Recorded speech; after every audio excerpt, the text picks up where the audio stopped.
Hello everyone, Akash this side. So this is my YouTube channel. What I am gonna do here is I'm gonna review the books which I've been reading till now.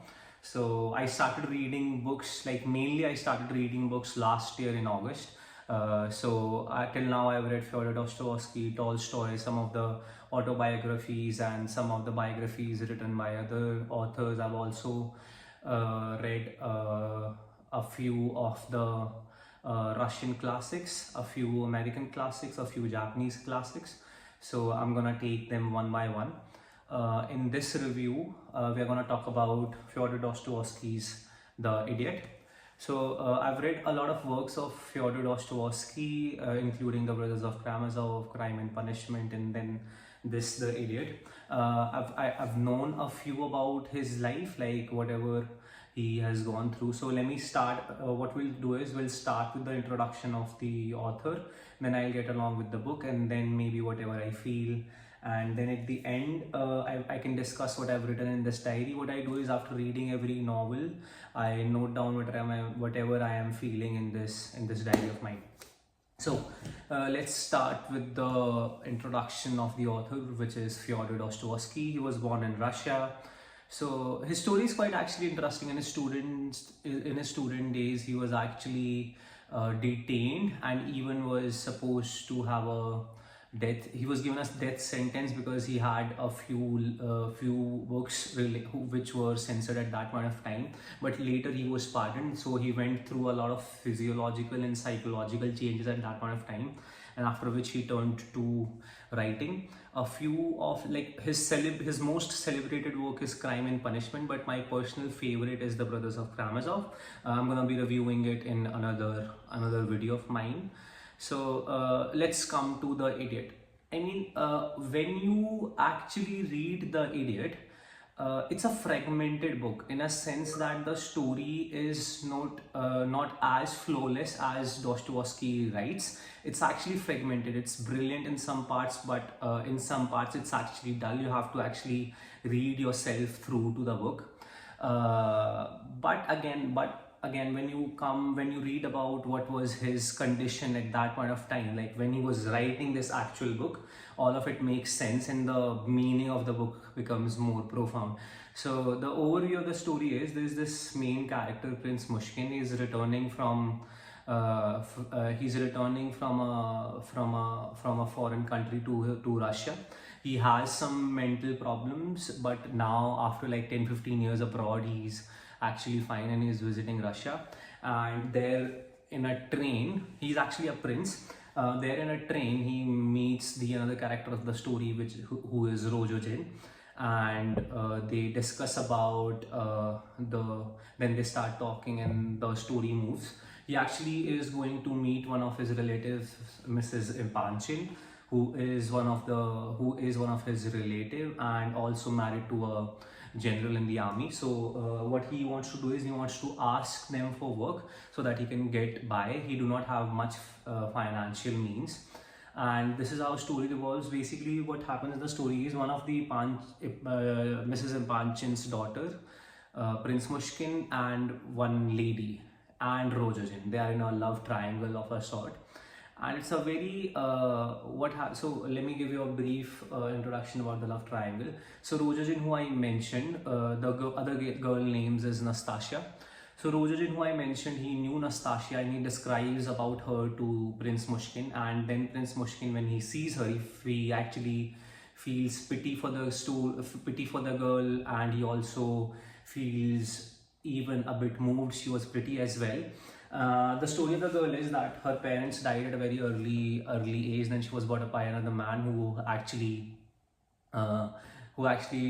he gave her a lot of facilities, but he abused her sexually. And Prince Mushkin is shown a very humble character, a very straightforward, naive kind of character. That's why, I mean, some of you may figure out the title Idiot as him being not having the quality of mind, but it's actually totally not related to him. It's actually very smart. So yeah, the point is that he likes the girl and then he asks her to marry him, but she actually denies him, and then she goes away with Rojojin, and then the Mrs. Epanchin daughter comes into the scene, and then she actually falls in love with the prince, and he asks he asks the Epanchin daughter to marry him, but she also says no, and then at the end, Nastasia is actually murdered, and yeah. So this is the major story. The summary of the novel is that we are living in a very wicked world. People actually want to take advantage of others who are financially well off and who they think can be easily swayed, and they can be easily be captured by their lies. And also, it's actually, by the title, The Idiot, the author is taking dig at the society. Like, our conception of idiot may be totally different what the person actually is. I mean, so that is it. Let me tell you some of my favorite parts of the story. So yeah, one of the thing about story is that the character Nastasia, she never gets settled. Okay, I mean, she never gets settled in a sense that she actually denies marrying Prince Mushkin and Rojojin, and juggles between both the men, and finally she gets killed by Rojojin. I think when she was sexually assaulted, and she actually feels very much pity for her, and I mean, that's the way she has been living her life. I mean, what I think is, she has till now not had even one person who actually showed her some kind of love or some kind of praises, but now she has two people and she's unsure of the life she'll have with them, and she actually denies it. Her mind keeps her into the kind of state you have to juggle only, like self-pity is the only thing which will be your way of life. There are some parts which just do not make sense. There are characters which are incomplete, like Veera. I mean, and what happened to Gania? And I mean, also the title suggests something about a naive person, a person who cannot think, but it's actually really not that. The person in the story, the hero, Prince Mushkin, he's actually a very intelligent person. In the end, the main female protagonist, which is Nastasia, she's killed by Rojojin, and I mean, if you are seeing this review, that means you have either read the novel or you are seeing it before reading the novel. So I'm not gonna give you what happens into the story, but I'm gonna tell you my favorite parts of it. I mean, when Nastasia get killed by Rojojin, it wasn't like that he killed her out of the blue. There were signs. She knew it that she's gonna be killed if she will be with him, but she still went away with him. And the kind of life she did live throughout the story is full of chaos. So I mean, somewhere in her mind, she was always attracted towards chaos. That's why in the end she goes away with Rojojin, and she was also assaulted sexually by the person who took her in after her parents died. And throughout the story, she runs from happiness. I mean, and goes into chaos. Whenever someone is ready to marry her, or she sees somewhat happiness, or she makes friends, she just runs from there. I mean, Rojojin, on the other hand, is a very dark, difficult, not so difficult I'd say, but it's a very dark, gloomy kind of a character. What happens is, Rojojin is from a very influential family. His father died, and half of his father's fortune becomes his. He actually devotes all of his life towards this woman who he is not even sure that loves him, who keeps leaving him, and who actually admits it to him that he's not the one who she loves, but she's gonna marry him because she can't marry the person who she loves, because she thinks that is gonna destroy his life. So I mean, this is the mental state of Rojojin's character throughout the story. He goes through this dilemma of having to marry this girl who she loves, but again the heroine, which is Nastasia, she keeps juggling between them. And I mean, Rogojin kills Nastasia. In a way, I get it. I mean, I'm not saying that he did the right thing, but if you're talking about strictly on the novel sense, I mean, look at it. There's this girl who do not love him. Every moment when she has to run away, she goes to him. He helps her. She says that she'll marry him, and she abandons him. She runs away to the person she loves. She keeps saying that, I mean, he's not the one for him, and at the end, he kills her. I mean, he was so overly in love with her that he just could not see it. The passion actually crossed that mark. I mean, crossed the mark of human considerations and all of that. So yeah, this is about Rojojin. And there's one of the most interesting thing for me in the movie is the fact that okay, so let's talk about this. Nastasia was to marry Prince Mushkin, and all the celebrations were taking place. All the things were ready. She had her wedding gown and all of that. They had a venue, and till the day of her wedding, she keeps cheering herself. You can see it throughout those chapters that she's willingly trying to keep herself happy, keep herself into it, that she would not run from it.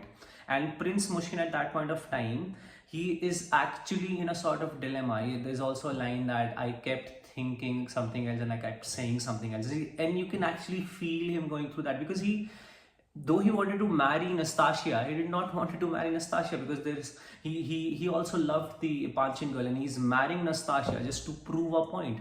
Actually, when Dostoevsky started writing this novel, he wanted to write a novel around a character who's actually who's a very moral character, who believes in the Russian Christianity.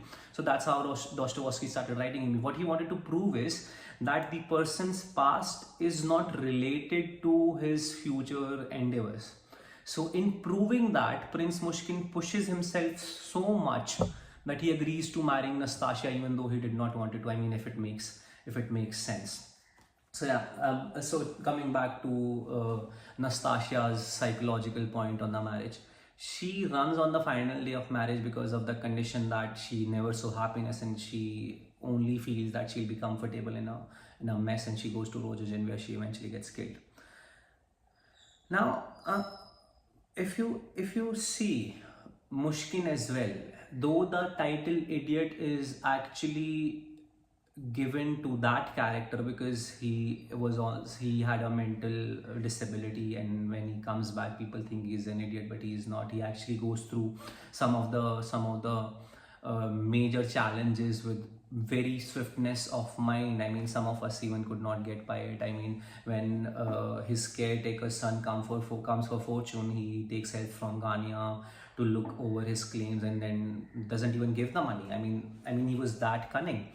But if you look at it, I mean, just to prove his point, he actually took away his happiness from himself when it was just in front of us, and how much true it is in a sense that we all do it.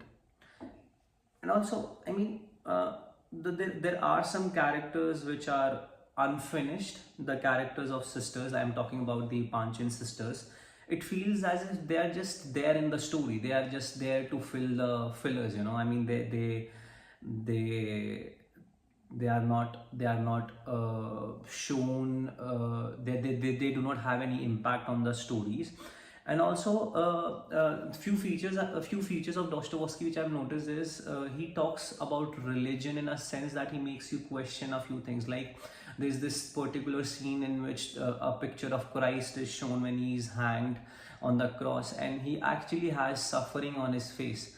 I mean, in most of the paintings which you see of Christ, the suffering is not there. He's shown as a heavenly figure, but in this picture he's actually shown suffering. And then the author questions himself, how can someone who's suffering a human pain be followed by people?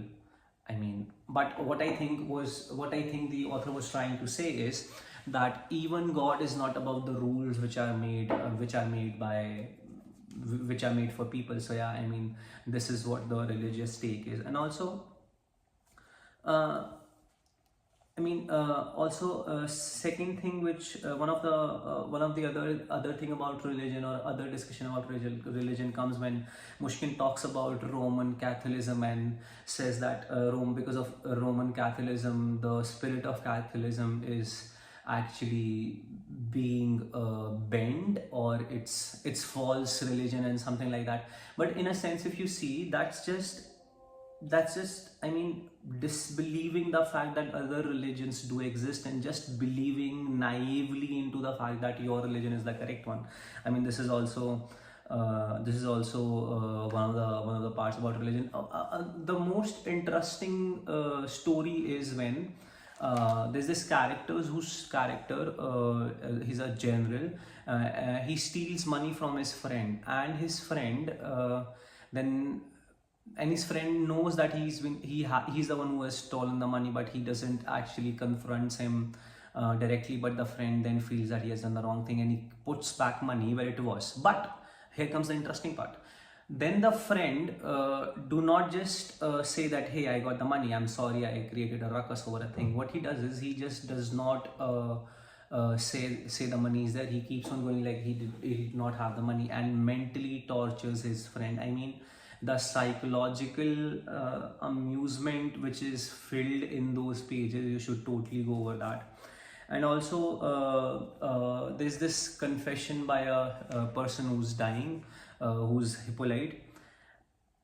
I mean, death and stories around death is also another feature of Dostoevsky. I mean, there's this one discussion which I remember, that when a person is on a guillotine and when the blade falls, in between that period when the blade is falling and he's about to being cut, what does the person think? I mean, psychologically thinking, the person must be thinking, अगर मेरे पास ये होता तो मैं ये कर लेता, ये होता ये कर लेता. But I mean, even in that second, I mean, what he would be thinking. I mean, thinking around death is a central part, because he has also gone through it. Now coming to the part where I was saying that the story is patchy. It's not a, it's you while reading it, you won't feel like that the story is flowing, rather you'd feel like that the story is patchy. So the reason behind it is, when Dostoevsky was writing this novel, he was exiled from, he was not in his own country, because he fled Russia because he had money problems, and then he was living somewhere else.